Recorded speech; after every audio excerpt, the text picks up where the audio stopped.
My name is Luther Reynolds, Chief of Police, City of Charleston. 1098-765-4321. You good with your sound? Everybody's set, everybody's ready. So I'm going to give a statement. We're not going to take questions today because it's so short a period of time since this happened. We probably will do something again tomorrow, which has been our protocol. And at that time, I may be able to answer a little bit more questions. At 11:01 today, this morning, officers were dispatched to the Colonial Grand at Cypress Grove Apartments on Marietta Avenue in reference to a man harassing neighbors armed with a long gun and a rifle.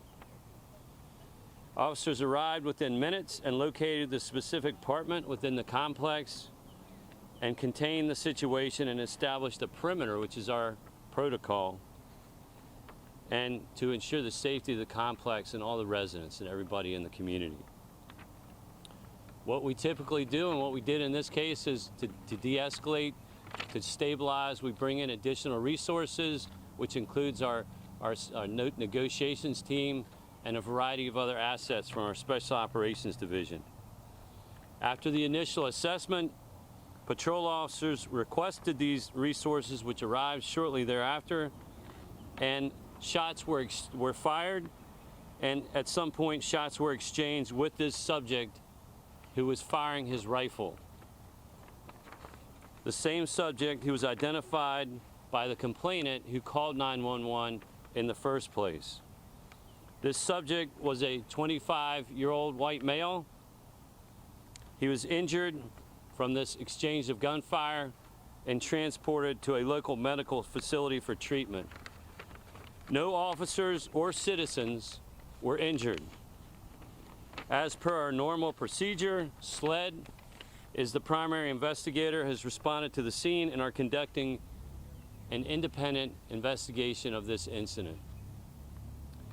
Also, our internal affairs will continue their on-scene investigation paralleling as an administrative investigation. There's three things I want to say. I've said it one too many times recently, but I'm going to say it again. This is our third, not first, not second, but our third armed confrontation with a violent criminal offender who is armed with a weapon, firing at our officers, where there was an exchange, a violent exchange.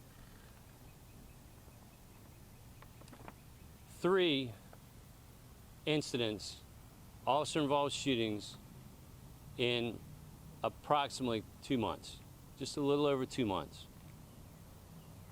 I will restate what I've said before. We are very fortunate in the city of Charleston and this low country, in this area of the country,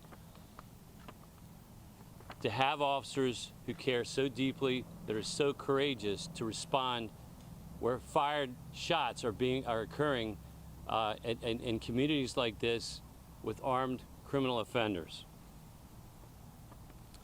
We are very fortunate that nobody was injured other than the suspect. No officers, no residents, no community members were injured in this incident, which easily could have happened. I'm thankful nobody else was killed or injured in this event. Our officers in all 3 of these incidents have not only not hesitated, but they've sprinted towards the sound of gunshots. They've sprinted towards the call for a threat. They've sprinted and responded quickly without any hesitation to help our citizens who were afraid and who called the police. Our job is to protect our communities. It's to save lives. It's to help people. And I'm thankful today, once again, that's exactly what our officers did. There will be an independent investigation. There will be fact-finding. There'll be things that crime scene management, forensics, interviews, and a whole lot of other things that will go into this, just like any critical incident involving officers. But I got to tell you, I'm thankful that we have such courageous men and women that are willing to go into the danger without hesitation to help people. That's no small thing. Thank you.